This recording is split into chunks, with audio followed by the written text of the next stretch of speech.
Welcome to the Consulting Success Podcast. I'm your host, Michael Zapersky. In this podcast, we'll dive deep into the world of elite consultants, where you'll learn the strategies, tactics, and mindset to grow a highly profitable and successful consulting business.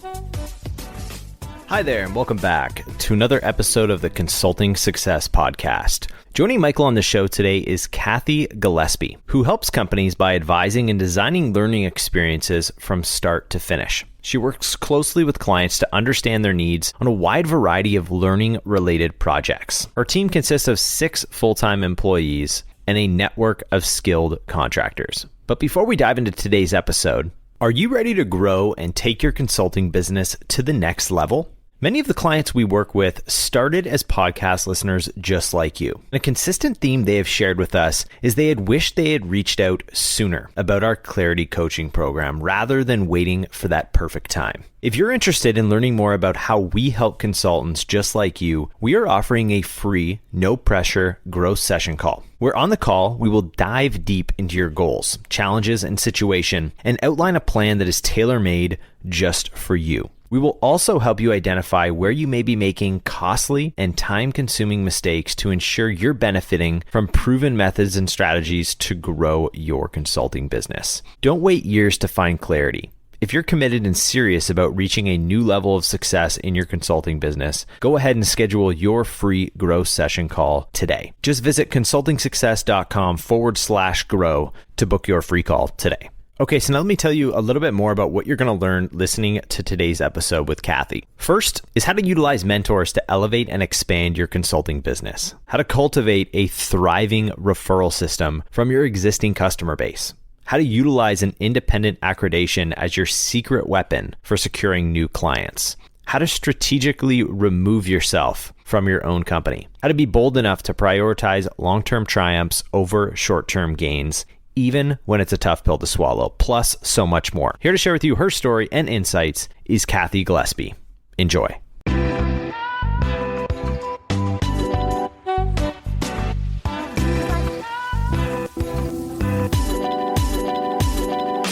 How big is the company, team, revenue, number of clients per year? Anything that you can share just to help people kind of get a sense of where you are today. Yeah. So probably the first thing is what we do. That would be helpful. Just work with people who need a learning outcome. So they might have a concept or an idea. I need to get my course out online or in a classroom. And we fit in anywhere along that spectrum as to helping them with learning management systems. My special area is about learning design and development and creating really good learning experience that aren't just put it up online, is or not online learning. So I've come from there from a passion of training. I actually started off as a forensic scientist, can you believe? And it does make sense, my journey, because I started to teach there, gone through Microsoft instructing. I've broadened now to the adult education thinking. So I've worked in a range of different places. When I came to New Zealand in 2002, well, I was having my last child then anyway, so it was a bit of a change. And where did you come from? Just so everybody knows, where were you coming from? The UK accent. So I'm from England, came here, our oldest was 9, and we had about 3 years to play with, and we were living in London. It's not a good place, when you've got children, to be able to try to do everything. So we just decided to get on a plane. We had no job, no house, 2 children, 1 on the way, and we just came here to see what it was like. But when we came here, I did go for a job even though I was pregnant, and said, I'd love a job, but I need 3 months off. And they said, can you start on Friday? So spectacular for that. But we moved really just for a quality of life, because my office was 100 miles away from my house. When I was in London, the office was in Birmingham. With a family, your perspective changes. And so that's when we came out here. When I came here, I did get into facilitating and training, but gone more into the course design development. Did some great training back in the UK with what is used to be called the Training Institute, or TAP. So again, those in the UK will know that. Can't sell that well enough. It's the course. I did something in 1998, so yeah. Yeah. So let me ask you, you started Like-Minded Learning in January of 2014. Take us back to what you were doing just before, and then why did you start the business? So I was working in the learning industry. So I was doing kind of what I'm doing now. But to be honest, there were some things that didn't align with my core values and needs. And also we had the opportunity because we'd had the Christchurch earthquake and there was a learning legacy project. So I left to manage that for 20 hours a week. And it's like, that's never happened. I thought it was ideal to take a step back but just change because I wanted to move myself out of a situation that was challenging for me and take more control of it. And so I went out to be a project manager. But what's happened is the clients have come to me and it's like it was me they wanted to work with. And the business, I always call myself an accidental business owner. So I worked for a year as just more like a contractor. And then someone else who was in a similar position was ready to move as well. So we then came together as like-minded learning with the purpose of making sure that the work environment wasn't one that created the things that I hated previously, that looked after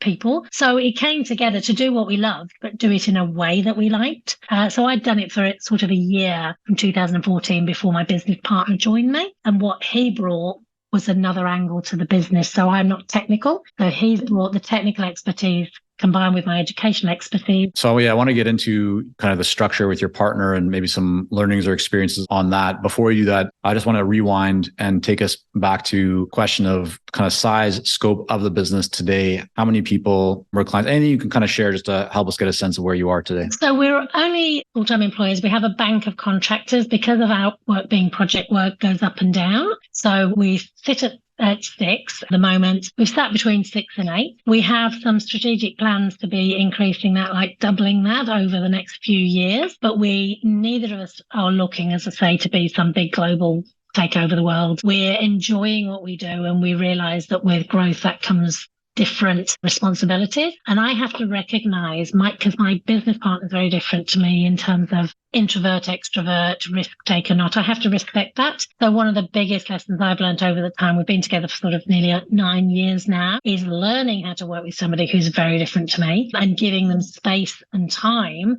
so that they can come on the journey without me railroading it. Right. I want to ask you about that. The one thing it'd be helpful is, so 6 full-time, a bunch of contractors you bring into projects, right? Ebb and flow in terms of business and pipeline. How many clients or how many projects do you typically take on per year? Oh, well, we've got probably, I would say about 20 to 25 active clients at the moment. But for a small company, the most important thing to realize is we're hard hitters. New Zealand is a bit different, but we do tertiaries. We work with organisations like the universities, the industry training organisations, so they're national for New Zealand. We've got a couple of clients over in Australia. We work for people like, I know I can say because we've done the work and it's on our case studies, like Toyota, like the Health Board. So often people come in and say, oh, look, we're a huge organisation. We've got 80 people, 100 people. It's like my pitch is, for this project, you need 3 people dedicated to this project who know their stuff inside out. I'm going to give you the best people on the seat, and those 3 people will be dedicated to you for the project. You don't need 80 people. 80 people won't get this done efficiently. So we tie that very closely into a strong process, depending on what we're doing, because we show them who needs to be working on it at what point and why it's them. You're hitting on something there, Cathy. I think that's really important, that oftentimes earlier stage consultants or very small firms don't pay enough attention to, which is that being small, being nimble can in fact be a significant advantage in comparison to larger firms, but you need to communicate that, right? So I think your example right now of, hey, you only need 3 people. You don't need 20, you don't need 80, you don't have to pay for all that overhead. Here's why, here's how we're going to do it. It's not about more, it's about fewer, but better, right? Value over volume. Quality, not quantity. Right. So that's fantastic. Take me to the partnership for a moment. Or you brought on a partner, you said, who's quite different from you. I think you said earlier, how is he different? And can you talk a little bit more about maybe how you've dealt with some of those differences going forward in a bit more detail? The way I've dealt with that is to take on coaching and mentoring for myself. That's one of the first and important things, because I need to recognize that I need to talk the language that brings him along, not forces him along. Can you offer an example? Sorry to interrupt, but could you offer an example, like maybe how was this showing up beforehand? What would have been something that maybe happened that caused a bit of your heads butting or disagreement or not seeing things the same way? How would that kind of show up in work? So I think staffing is a big one that was with us, because taking somebody else on and I would say, look, we need somebody else to do this. And, it's like, that's another overhead. And it's like, it's a hard conversation to have, but it's like you are showing him the figures. So recently we're doing a lot of strategic work for a 10-year plan. And So the difference is that I'm sitting there thinking big picture, 10 years, I will want to be extricating myself out of being a key person in the business. But he can see to 2 years, not 10. And it's like, as long as he's more money driven than my focus is more on the well-being. And that's different because he could sometimes misinterpret that as not being as interested in the product. But for me, it's just different. The product is I love what I do and I do what I love, as it says on my LinkedIn. So if I wanted to take on staff, it's a bigger risk for him and he would hesitate. If I wanted to take on a consultant to help us in an area that we don't know, strategic, and I take a mentor, he doesn't. Those conversations where we talk about how are we going to become better business people, I'm more ready to pay for people to bring them in and learn, whereas he's more hesitant with that, partly for the cost. But what I've done to alleviate that is write out the 10-year plan, do the calculations on percentage of, chargeable income people can do, pay estimated, overheads estimated, and show him that bringing on more people actually ends up with more profit. But more importantly, because it's not driven by the money, it's like, isn't it better to go home with a smaller dividend if needs be, and a life and your health, and not have burnout? Because what we take good income. We have a salary and then we have the dividends. Obviously, that's how it works. But I think the idea is balancing up what's important. So I would talk about the fact that I now work 4 days a week because I have my Wednesdays off, which is lovely. It's hard for him to visualize that at the moment. And what I said is, would you not be better to go away with, pick a number out of the air, $5,000 less, but always be able to finish it in a working week? Because we don't let our staff work 50, 60 hours a week. That's one of our core things is looking at them. But what we need is if making a bigger income is reliant on the staff being resourced for 50 to 60 hours a week, that is against our core values and what we want to set. So it's like I do the calculations based on our staff working at most of them around about 80% chargeable work. And then I could show him some evidence-based. That's what I get from my... Right. And does that work for you? Like when you do the forecasting, the calculation, so you kind of get your case, you sit down. I know you mentioned your ages are different. I believe you said he's younger than you are by 15 years, or give or take, or so. Yeah, he's got children dependents. I don't. They've all gone. Right. Okay. So in different seasons of life, what I'm wondering is, so you're sounds kind of level-headed, methodical, organized, you're making the business case of why this is actually beneficial for us to do X. Does that work? Have you found that is enough to get you both aligned, or have you found maybe something else is still required? And I'm asking really because I think there's probably a lot of people who are either in a partnership or they're thinking about a partnership, and hearing what you've experienced could potentially help them to avoid mistakes or to fix something that that needs to be fixed right now. I think my best advice is it's working now because I'm bringing in independent. The problem is that sometimes if somebody else says something, even if it's the same as what I said, it can be heard differently. So we've actually just months or so ago employed a strategic consultant to come in and just talk us through. Because as I said, we're both accidental business owners. We haven't gone through that methodical training. I get training for the Women in Leadership, Australia and New Zealand, and it's just amazing training. I need to find the equivalent for guys or combined, because they will take men. But the thing is, it's bringing someone independent in to put that case forward. So this year we've had a strategic session. It's kicked us back in, and he's changing the way he works, trying to get himself more out of the business and on the business. Learning that lesson is the most important thing. How you get there is, do you have the skills to do it yourself, or do you need someone else to help you? And we drive how much or how little they help. We're not saying, come in, tell me how to run my business. We're saying, what am I missing? What don't I know? So it's coaching. And so getting coached. So we've had that session. We've got some plans. So that's why we've done our 10 years and our calculations. And then we'll have in February, we do a strategic day. And this is the first year we're likely to bring a facilitator in. We've done it ourselves. And my point is, we do it, but we don't hold ourselves accountable. Having someone to hold you accountable is the thing. So we're going towards sort of advisor or advisory board. And hopefully that's the advice I'd say. That's fantastic. I mean, the fact that you're not only just thinking about this and planning yourself, but you're open to getting outside counsel, advice, expertise, coaching, support. We say this all the time, and we do this ourselves. I mean, we run a coaching program for consultants and consulting firms, but we ourselves as founders and entrepreneurs invest in our own coaching, our own mentoring, because if you look around you, the most successful people in any walk of life, business, arts, so on and so forth, there's always somebody supporting them, if not multiple people. Now, for some people, that can be hard because I know early in my career, 20 plus years ago, when I kind of first got started my initial consulting business, the idea was, no, I'll try and do as much as I can myself. I need to save some money. I don't, I'll wait to do X or to bring somebody on until we get to that next client or this next level of revenue, just kind of kick that can down the road. But I think once that clicks, right, and as an entrepreneur, you see the value of getting support from others, learning from those that have already been there and done that. It's really like a true accelerant for the business. I want to ask you, Cathy, about today in the business. It sounds like early on, the opportunities came kind of through your network and through your previous job and the work that you had been doing. If we talk about marketing, about lead generation, about how you build a pipeline of business today, what's working best for your firm?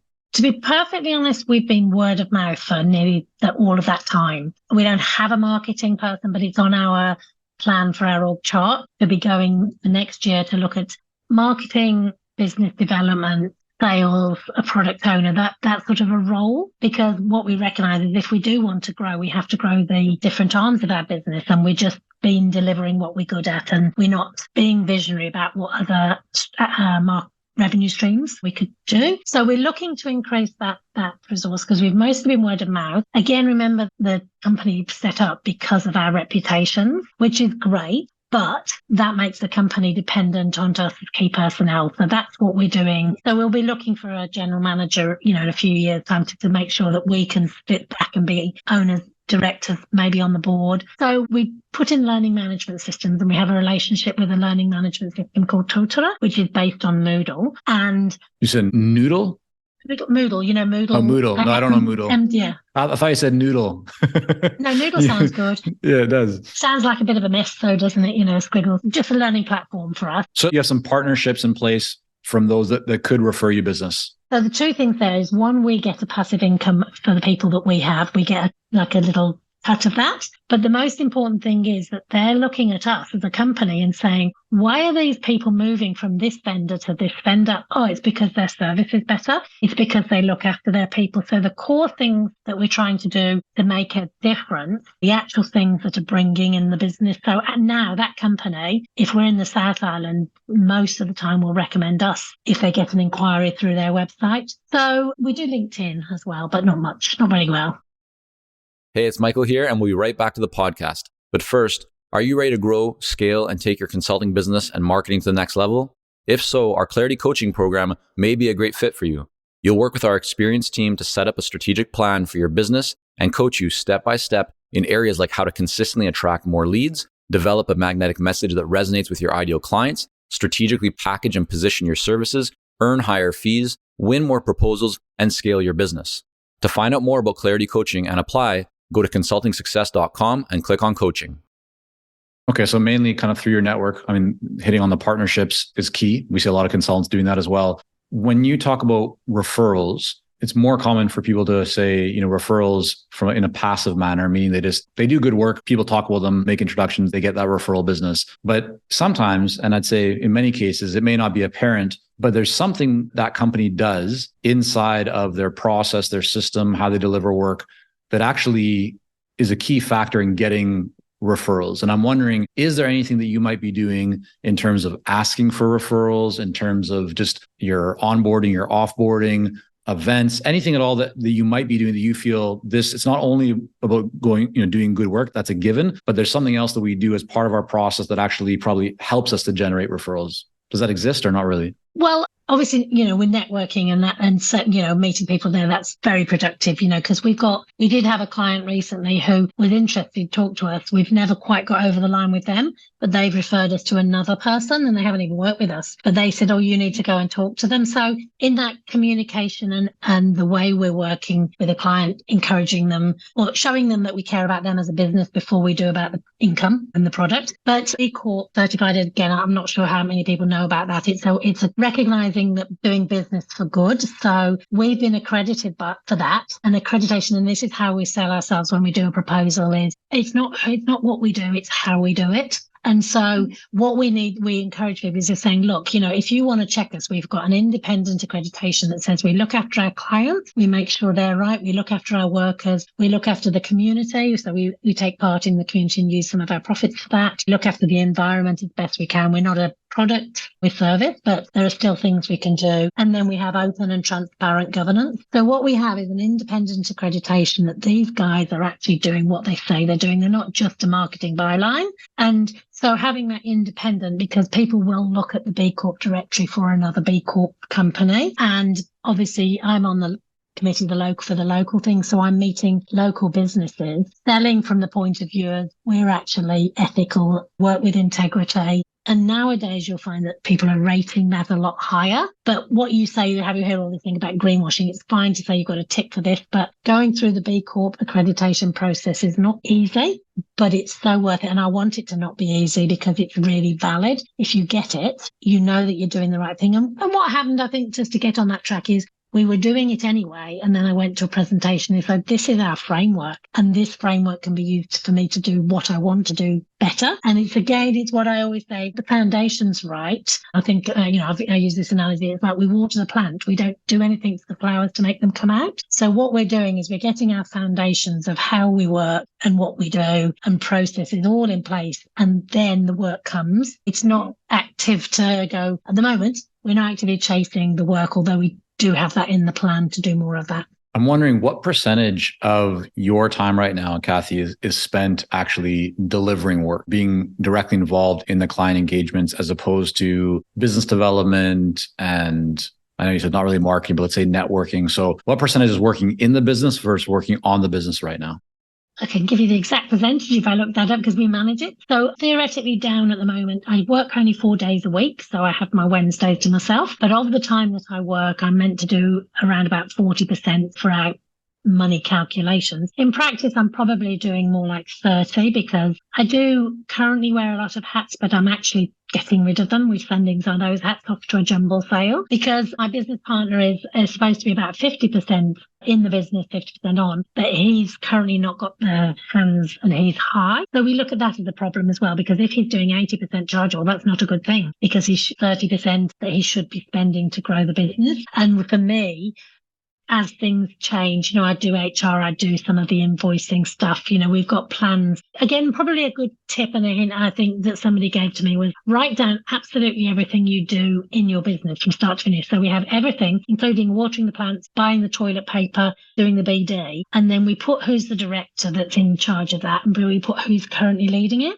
And our task as we change and evolve our organisation structure is to make sure that the Hamish and myself, the two directors, are not in that leading it. Somebody else needs to be leading it because somebody else is going to come in and it's like, well, why is Hamish and, Cathy there the most, why are they key personnel? Because actually learning technology is led by this person and they have a team of 3 learning content. So the task for me was set by one of my mentors, really. And you could just write everything that you do on a daily basis down and just look at why are you doing it? So that's why I moved to buying the toilet paper. I think that's a really solid advice. One question that people have who are in similar situations are moving towards that is you as co-founder or maybe start the business and your knowledge, your expertise is initially what clients were seeking.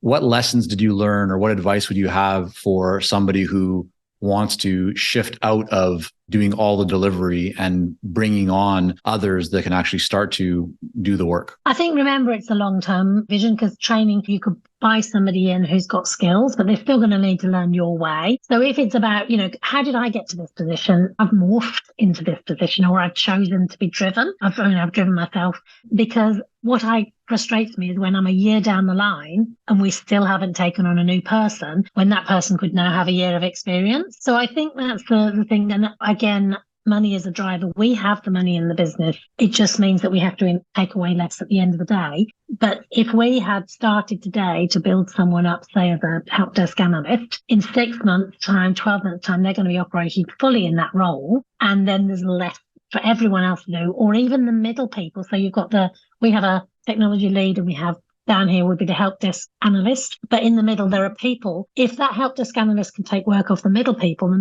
will have space to learn to take the work off the higher sort of lead role. And that's the cascade. I think it's looking at that big picture. It's not looking at the money and saying, we haven't got the money for a help desk analyst. It's like, what are the other non-money benefits? Because the point is you can go home at the end of the day after your 7.5-hour day and watch the TV and go to the football and do whatever. If you're going home and picking up the work, something's still wrong there, which is why I manage the amount of hours people put in. I think it's about don't faff around, don't wait, because if you want someone needs to be trained, the longer you talk about it, the longer before they'll be productive. But if you do the maths, you feel braver about that.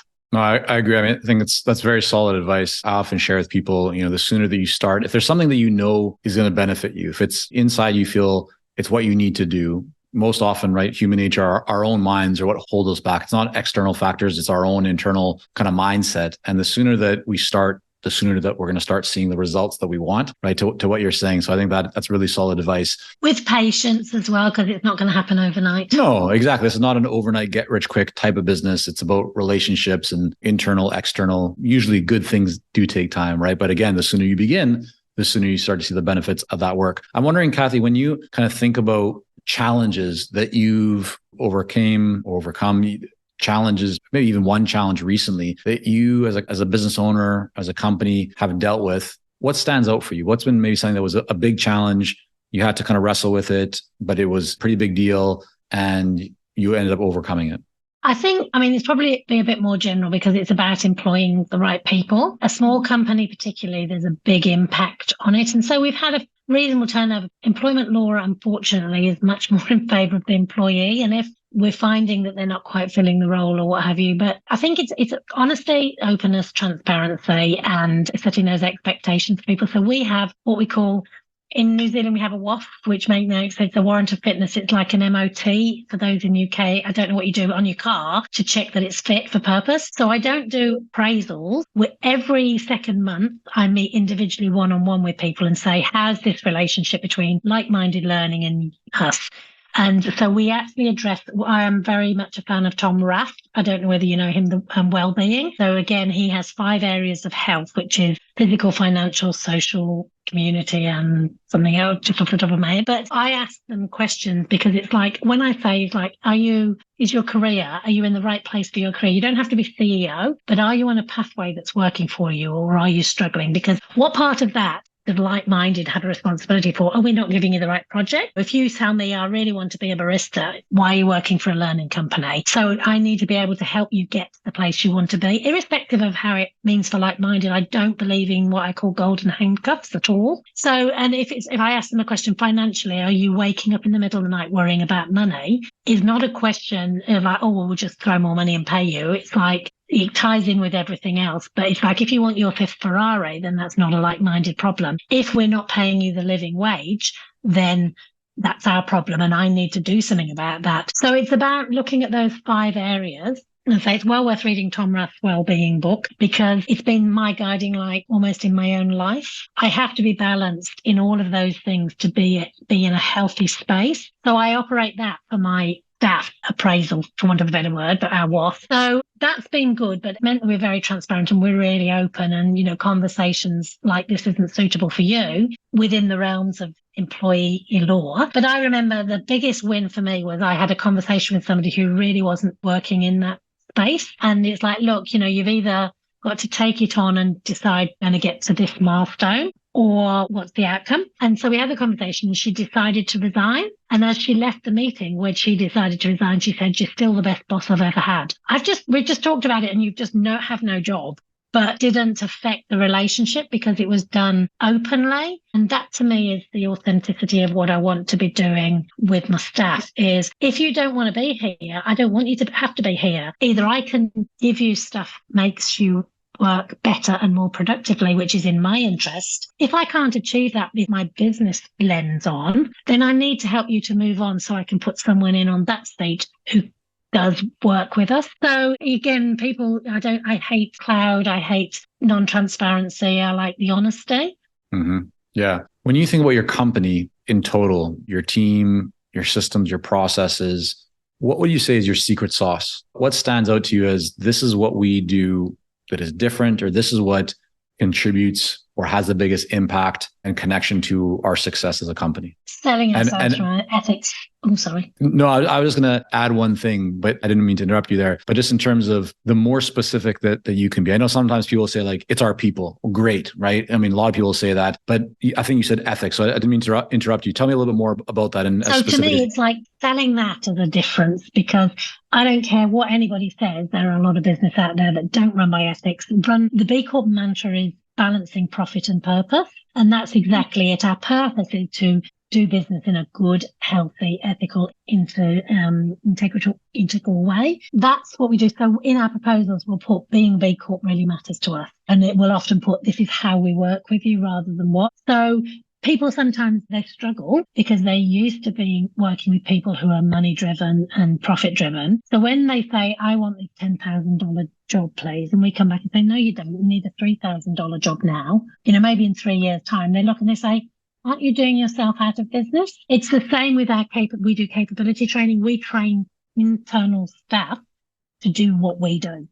And people look and think, well, hang on, you're doing yourself out of a job. I said, no, we're not, because we're working with them in a really transparent way. We understand that money is important to them. And while they're doing that one, we're away doing the next newest change in the industry or next thing. And they're going to come to us to ask us when they're ready to upgrade or do something different. So it's about sitting back and realizing that it's not about locking in every dollar every time. And this is where I don't like, we give our clients all source material. We don't tie them in. They can close relationships at any time. Let me ask you on that, because to me, that comes across as really embracing a long-term mindset, right? So you're not looking to maximize short-term revenue or short-term profits. You're investing into long-term relationships, right? For the benefit, but you need to be comfortable knowing that you're potentially today making less because you're okay making more over the long term. And I'm wondering, view that differently. But also what I'm wondering is, you say that today with 6 full-time people, a bunch of contractors, you're established. Is this how you also were operating and able to operate in the early days of the business? Because oftentimes people have the concern of, well, like, I need to generate money and cash flow to grow this thing. And so they don't necessarily have in their mind, the time or the ability to maybe take less now and to get more later on. So I'm wondering, how do you view that? Because some people might be kind of wrestling with that right now. Well, I would say that's a slight difference as well, where you did the season in the life. That I like that phrase, because obviously, I don't now have a mortgage and the children mostly paid off things. They keep coming back. But then with a business partner, just got children going into the high school levels and things like that, and still moving house and still got mortgage. I have to understand that, because often my comment is, well, how much is how much? It's like, look, you get a good market rate salary for the job and we take dividends if the business does well. It's only the dividends that change for us. But someone's saying, oh, everybody else is getting like, 200,000, 300,000, whatever. It's like, how much do you need to feed yourself, clothe yourself, pay for your house, pay for your car? I think that's the problem. Is it's like, no, if we go away with that amount, if you went away with $10,000 less, that's I do, $20,000 we can spend on growing the business or doing something different or investing in something. So I think the first measure is, what's my driver? Is my driver earning $3 million a year? Or is my driver to be happy as a person for me and my family? So I think a business owner has to question that. If their driver is purely to make as much money as possible, it's going to be really hard for them to manage their ethics and values and look after everybody in the process, because we have to share that. We have to share the good fortune of the company, which is why when we do the end of the day, everyone, very rarely has anybody not had a bonus unless they've been just joined us. So there are things we do pay market rate. We sell that. We don't pay the highest level that a company can, because one, I don't believe in buying people. If their driver is money, I'd rather you sell me on your passion and I'll pay you well. So it's about the hiring process is important to get the people who are actually going to be committed to doing a good quality job. But we don't pay the highest, but we only have a 37.5-hour week. They have 24 days holiday because we give them between Christmas and New Year is 3 days from us. They don't have to. I hate it when people give you 2 weeks and then you have to use that as your annual leave. You have to use it on this week. It's like, then it's not choice. We don't have health insurance, and we don't pay that, but we pay them something small amount every year to go and do something positive towards the health. So massages, paying for football subs, things like that. So there are other benefits of it. If I start to pay my staff more, I have to charge my clients more, not because that's what it costs us to produce the job, like at the core level, but because I have to pay my staff a high level to keep them. So it's a juggling. It really is a juggling act. I think the thing is what matters most. People say, oh, well, they'll expect a car. Someone came to me and they sort of said, oh, I've seen your job advertised. What's the package? Do I get a car? And I just went back and said, you don't need a car for this job. It's like, I'm not going, I know people have some of those things as their essentials, but I'm probably more simplistic than probably 90% of the people. It's like, look, I can pay my bills. I can go away on holiday. I can do nice things, but I have to remember to think of that from someone else who's got a high mortgage and got children. So where's that intermediate ground? Is a $10,000 bonus good? Is a $100,000 bonus good? Is $300,000 bonus good? If it was it's never been this high, but if it was a $300,000 bonus, if we took $50,000 off him and me, that's $100,000 to pay someone else's salary, which means every single day of that year we'll be better off, less pressured, less stressed. So it's about measuring what value means, I think, to people. And if it's just in your salary, I suspect you probably wouldn't be very like-minded. That's why we have a deliberate choice of our name.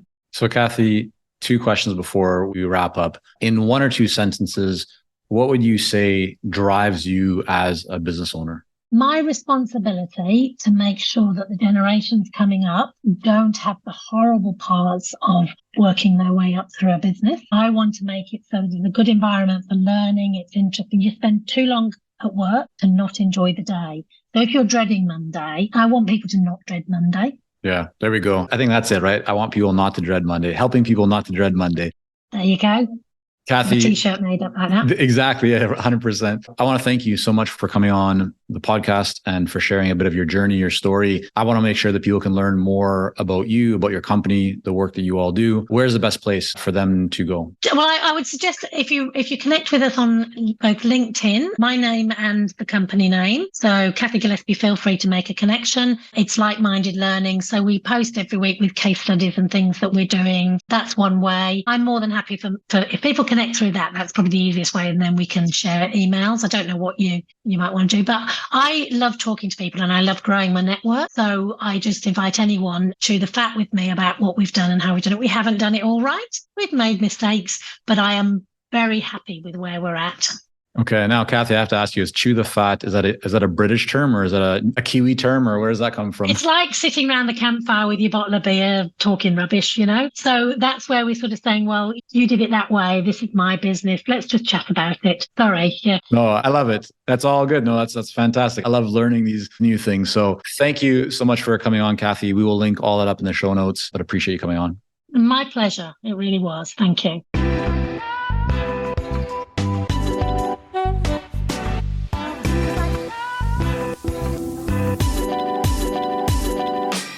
And there you have it for today's episode between Michael and Cathy. If you enjoyed today's podcast, then be sure to hit that subscribe button wherever you're listening to today's show. And if you want to help support the Consulting Success Podcast, I'd encourage you to share this episode out with a friend or colleague. Also, a quick reminder, if you want to book your free complimentary growth session call, be sure to visit consultingsuccess.com/grow. Thank you again for listening to today's episode. That's the end of the line for us this week. We'll be back next week with another one. Until next time.